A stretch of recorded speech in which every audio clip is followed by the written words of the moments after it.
everyone, welcome to another weekly analysis on EMini futures. Let's dive into the charts and look at how I traded last week and what I'm planning for next week. I've talked about levels and trading from levels, and I always do that, but sometimes I also make mistakes, and Friday was one of those.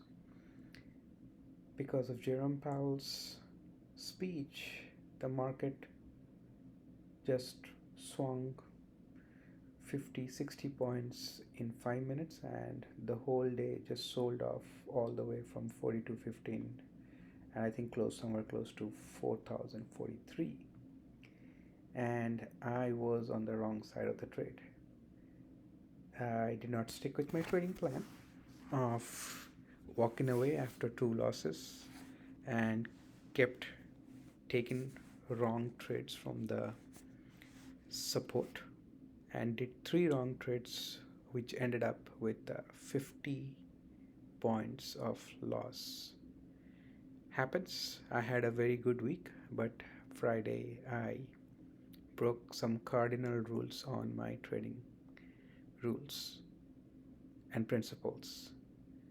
Now, this is definitely not a good thing on my part, but sure, lesson learned is that it's so important to stick to the trading rules, and when things don't go our way, we need to stick to those rules irrespective of whatever the opportunity is and how whatever the opportunity we also missed.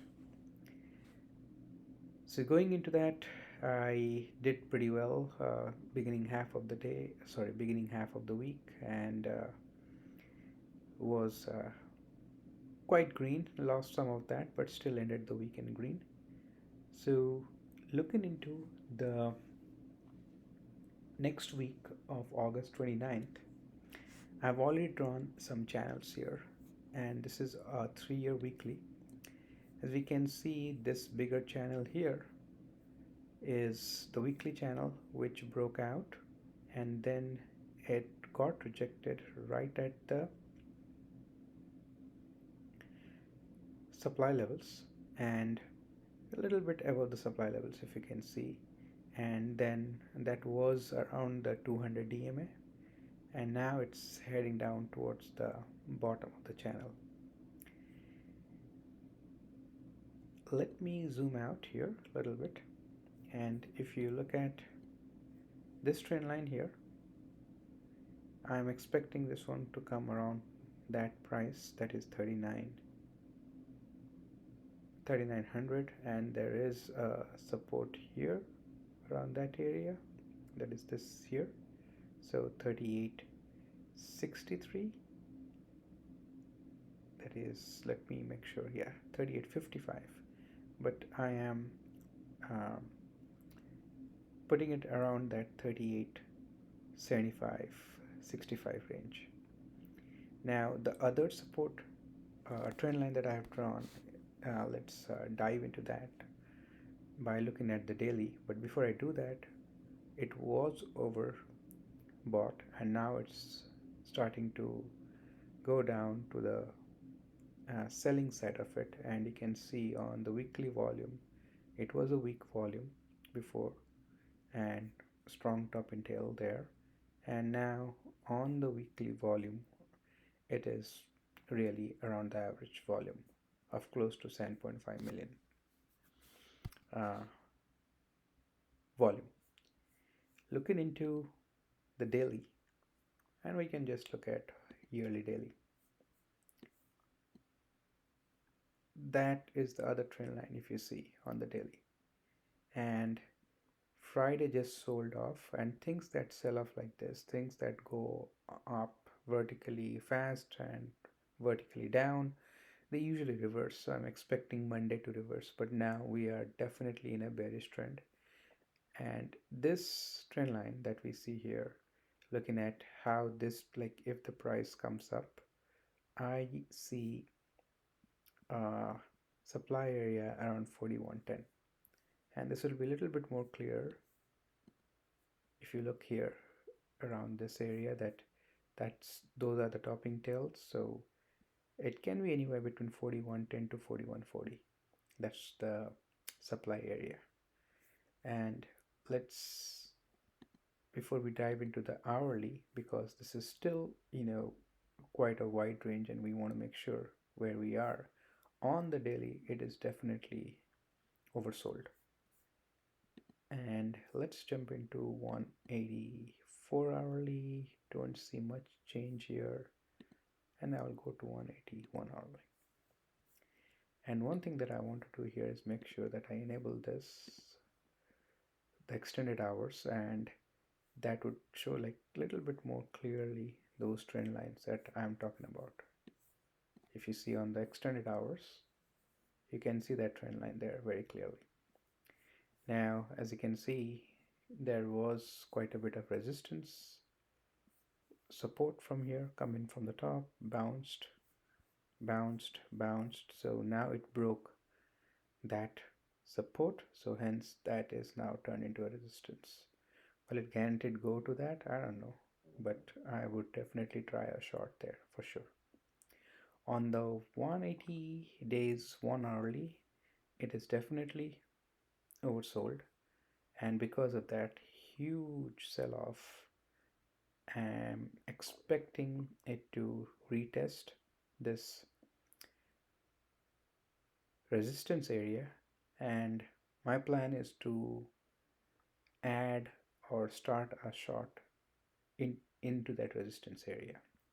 But where are the near support as of now?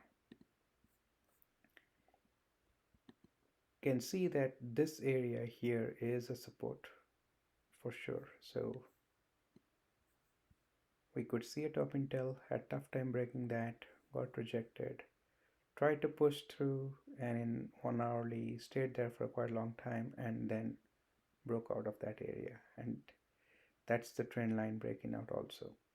So 40.27, so let's create a band here. So let's make it like even 40.20. So I do see 40.20 as a support area, and I mentioned this again and again that support areas are not single numbers. So let's say 40.10 to 40.20, and even a better range would be a 4,000 to 40.20, a good support area where I would also try along. Now how far we are from there, let's check that, and let's go into a 184 hourly. You can see we are not that far off from there. So, and there is a top intel there, which is 39.92. So that's a little bit far off, but I would definitely try anywhere between 4,000 to 40.20 with price confirmation along.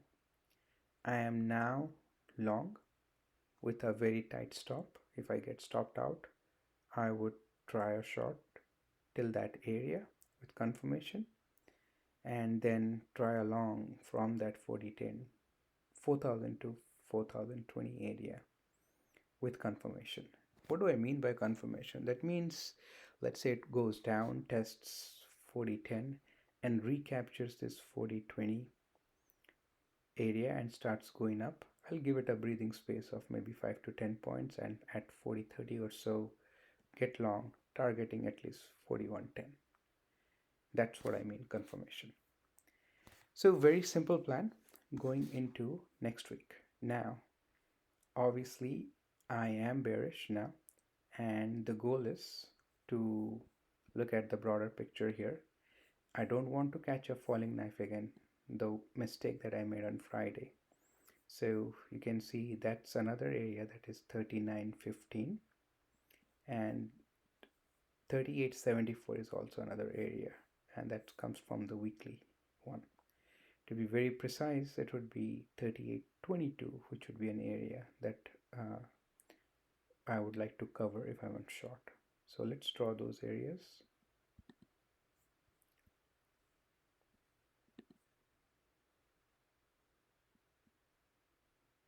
So mode off 39.40. I want to activate this one and move this away.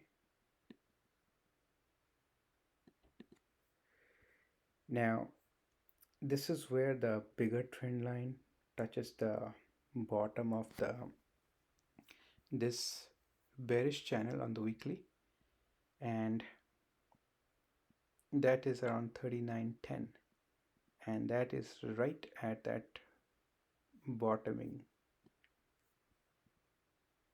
rejection here. So if you see, those are the rejections here, again some rejections. So let's make that a little bit more precise. So 39.30 area. These are the near level supports. Now obviously that's a huge topping tail which we have drawn here, so we'll see how the price reacts. But going into next week, my plan is, and we'll go to the daily. Going into next week, my plan is to make sure that I will try a short at 41.10 level, taking most of my profit at 40.20, 40.10 level, and then leaving some runners going into the 4,000. Now if it tests the 4,410 without going up to 41.10, then I'll try a long at 4,410 with price confirmation and at least target 41.10 area, and then again try a short from there. On the daily chart, you can see we had huge volume on the Friday sell-off, and it has been extremely oversold for the Friday sell-off. And also let's confirm on gaps. And there is still a gap up there that did not get filled on the Friday, after the Friday sell-off, and the only gap that I can see here is around here, which is 37.97, which is quite far away. Now one thing that we also want to check, is there any big calendar events going into next week?